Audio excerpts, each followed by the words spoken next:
Hey everyone, Pixelmer here. Today we're going to be doing another book related video, and today I'm going to be ranking my top 10 favorite fantasy series.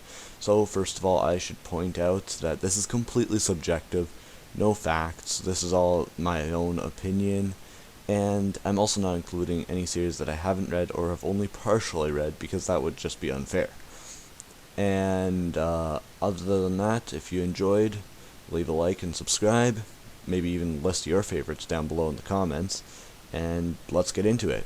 And number 10 is the Wingfeather Saga. The Wingfeather Saga was a series that I read quite a while ago, and it was actually inspired by Narnia, from what I've heard.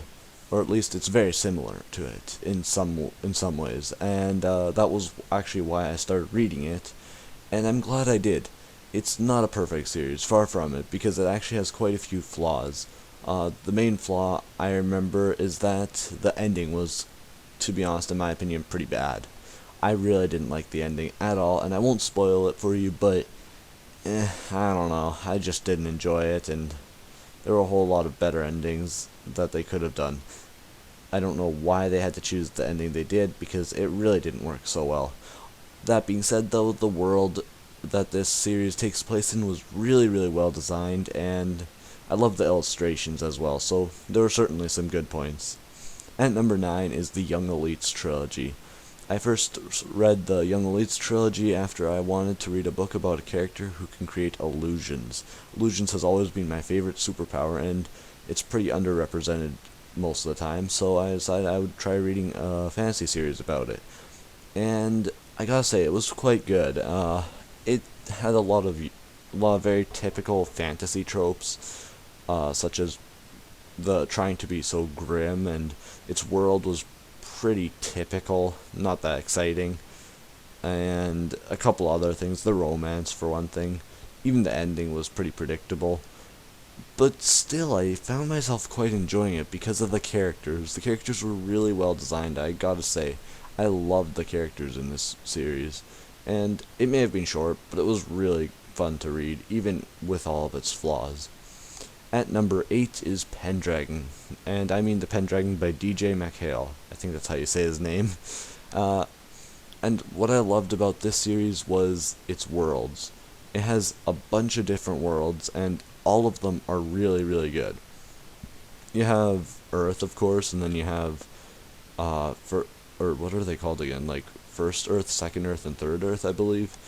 Really interesting, lots of other worlds too, and all of it just comes together really, really well. The ending was great, the characters were awesome.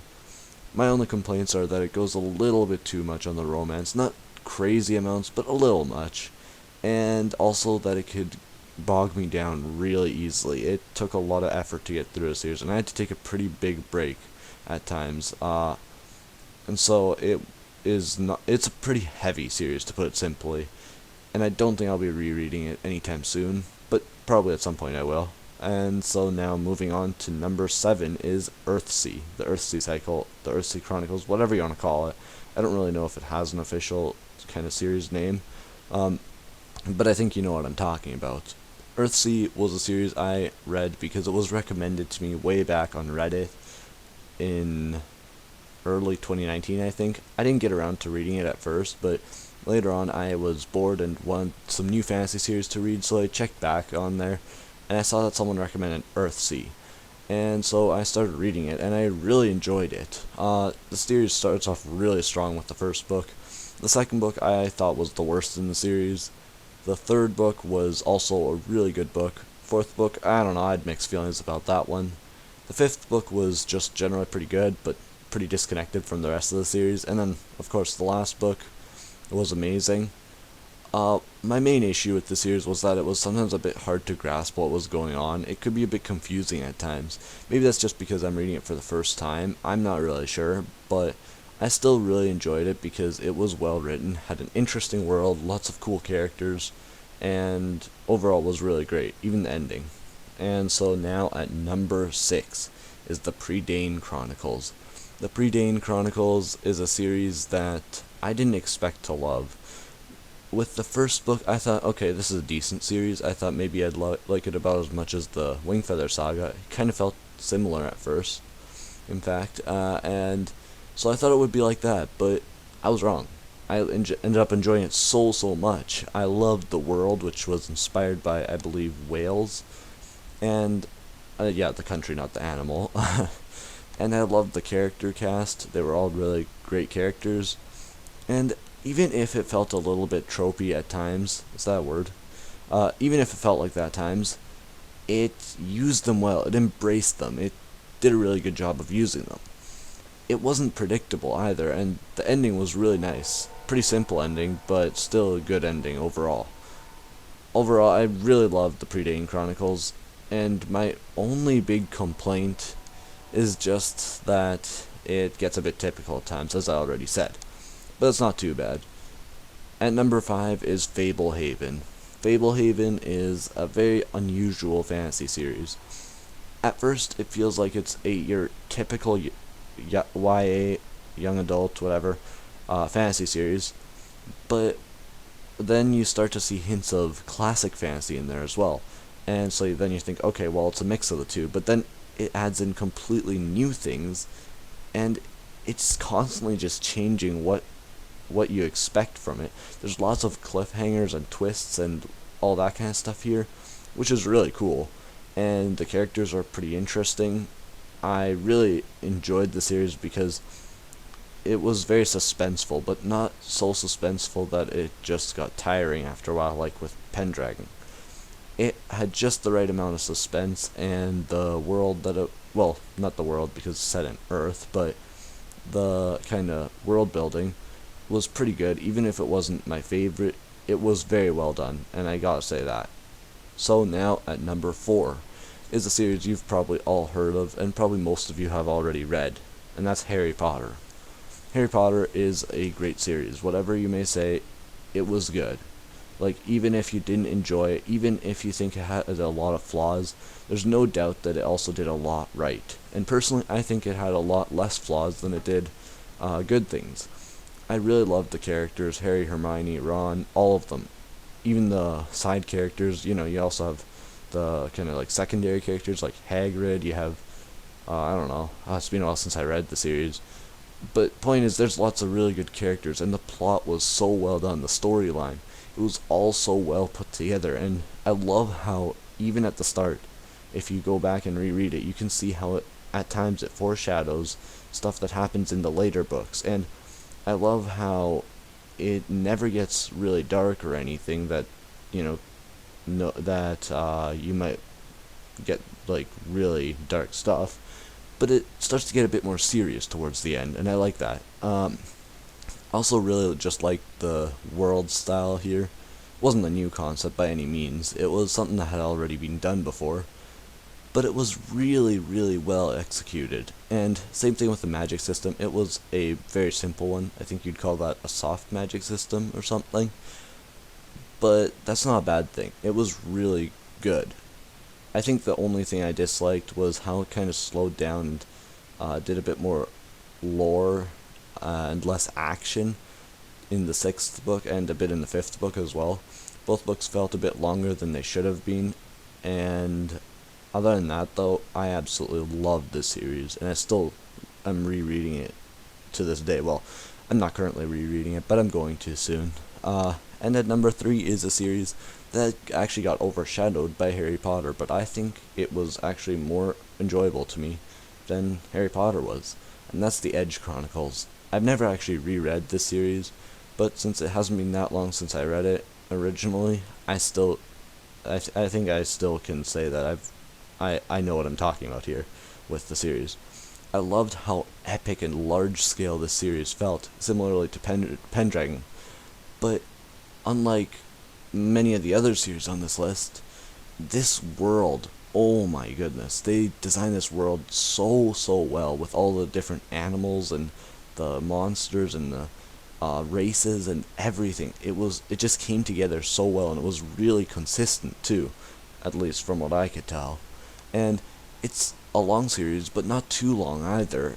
That's really great, and not to mention it even has illustrations. They're not everywhere. They're just enough that you can get a couple pictures of what's going on. And the art style is very unique. I gotta say that. Like, this is one of an art style I've never seen anywhere else, and I really love that. The best book in the series, in my opinion, was The Immortals, and I think a lot of people would agree with me on that. And in fact, that's one of my favorite fantasy books ever, so that's saying a lot. This series is absolutely great. And now, moving on to number 2, The Chronicles of Narnia. The Chronicles of Narnia is the first fantasy series that I actually read, other than Geronimo Stilton fantasy books, but yeah, those don't really count. Narnia is a classic for a reason, and that series was my first taste of fantasy, and I loved it. I loved the characters, I loved the storytelling, I loved the plot, I loved the world. The world was really well designed.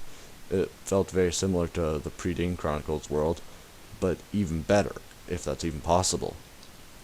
And I think my favorite part was probably the ending. The ending was just so well written, and I absolutely loved the ending. And I'm not going to spoil it here since this is a well-known series, but I gotta say, I loved that ending. Absolutely loved it. Everything was so well written, and sure, there were one or two inconsistencies, but I didn't notice them until I actually looked for them. So it wasn't too big of a deal there. The only reason that this is at number 2 is because, well, there's a different series that has to be at number 1. And if you watched some of my recent videos, you may already know which one it is. Number 1 is Redwall. Redwall is a 22-book series by Brian Jakes that I started reading, I think, early last year. And I absolutely love. Okay, I'm saying that too much. Point is, I really enjoyed the series so much. And I love its world, I love the characters, I love how I don't know, its world feels empty, and that sounds like a bad thing, but it really isn't. It's a great thing. Its world just feels so lonely and uncivilized. It feels like Minecraft in a way, with a world where you can do whatever you want, and it just feels kind of melancholy at times. And I also really loved the battles, and everything in this series was so good.